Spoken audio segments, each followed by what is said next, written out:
کہ سوال ذرا نازک ہے ہمارے. کریں اللہ. زنا کا ارتکاب کرنے کے بعد اگر اولاد ہو جاتی ہے اور زنا کرنے والے اپنے گناہ سے توبہ کر کے نکاح کر لیتے ہیں تو کیا جو زنا کے نتیجے میں ہونے والا بچہ ہے وہ وراثت میں حقدار قرار پائے گا؟ یہ بڑا ضروری سوال اور یہ آج کی نشست کا میرے خیال سے اہم سوال ہے.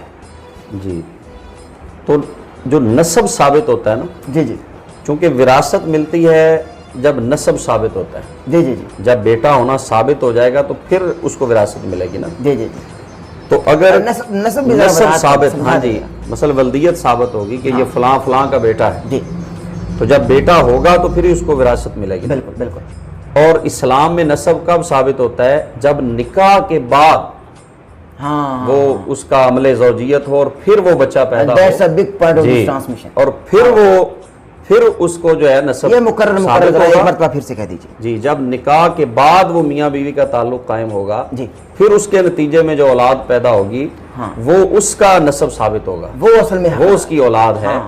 اور وہ اس کی وراثت میں حقدار ہوگی. جی جی جی تو جو زنا کے ساتھ ایسا ہوا ہے نتیجے میں کیونکہ وہ تو عمل ہی حرام ہے، ہاں بالکل بالکل. اس کی تو سزا شریعت کے ارتکاب اندر ہو گیا، ہاں جی ارتکاب بہت بڑا گناہ کیا ہے. وہ بچے کا نسب بھی ثابت نہیں ہوگا جی. اور اس بچے کے لیے وراثت میں بھی حصہ نہیں ہوگا. اس کا قصور کیا ہے؟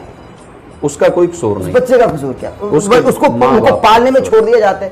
آپ دیکھیں کراچی میں اگر جائیں تو ہر جگہ پر پالنے لگے ہوئے ہیں ایدھی کے چھپا کے، تو بچوں کو پالنے میں چھوڑ دیا جاتا ہے. اللہ معاف کرے، زنا کرنے کے بعد عورت اور مرد زنا کرتے ہیں اور اس نتیجے میں جو اولاد ہوتی ہے ان کو پالنے میں چھوڑ دیا جاتا ہے اور وہ روتے رہتے ہیں، بیچارے تڑپتے رہتے ہیں، یا کوڑا دان میں کچرا کنڈی میں پھینک دیا جاتا ہے.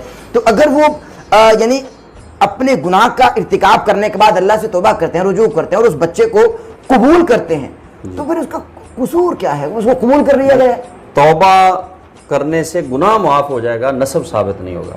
یعنی وراثت میں حقدار جس وہ نہیں وقت انہوں نے وہ عمل کیا تھا وہ فعل حرام تھا، اچھا زنا تھا، تو اب توبہ کرنے سے گناہ تو معاف ہو سکتا ہے. اور آپ دیکھیں اسلام نے جو اس برائی سے منع کیا ہے، جی جی بد عملی سے، بد کرداری سے منع کیا ہے اور اس کی بڑی سخت سزا مقرر کی ہے. جی جی جی کہ اگر غیر شادی شدہ فرد ہے، شخص ہے، تو اس کو 100 کوڑے مارے جائیں، اور اگر شادی شدہ ہے تو اس کی سزا رجم ہے، یعنی اس کی سزا قتل ہے اگر وہ ثابت ہو جاتا ہے. جی جی جی.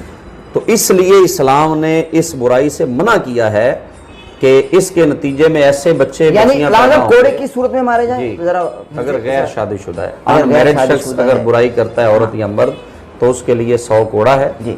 اور اگر وہ میرڈ ہے، شادی شدہ شخص ایسا عمل کرتا ہے تو اس کے لیے رجم کی سزا ہے، یعنی قتل. لیکن اس کو ثابت کرنے کے لیے بھی اصول ہیں بڑے بالکل عام طریقے ثابت نہیں ہوتے. یعنی مقصد یہ کہ وہ جو بچہ ہوگا، جو اولاد ہوگی، جی یعنی اس کو نطفہ حرام کہا جائے گا. جی نطفہ ہے، اور نطفہ حرام یعنی جس کو زنیم کہا والد الزنا کہا جاتا ہے یا زنیم ہے، لیکن وہ ولید بن مغیرہ کو بھی اللہ نے کہہ دیا. ہاں جی، وہ تو اس کی اصل بیان کی جی اللہ جی پاک جی نے، ولید بن وہ تھا مغیرہ ہی کو بھی زنیم. کہہ دیا. جی جی تو علامہ صاحب یعنی یہ اب یہ کہا جائے تو غلط نہ ہوگا کہ وہ بچہ جو ہے، جو اولاد ہے، جو گناہ کے ارتکاب ہونے کے بعد نتیجے میں پیدا ہوئی ہے، وہ وراثت میں حقدار نہیں قرار نہیں ہوگا. بالکل صحیح ہوگا، بالکل صحیح. چلو مطلب اگلا سوال ہے کہ اگر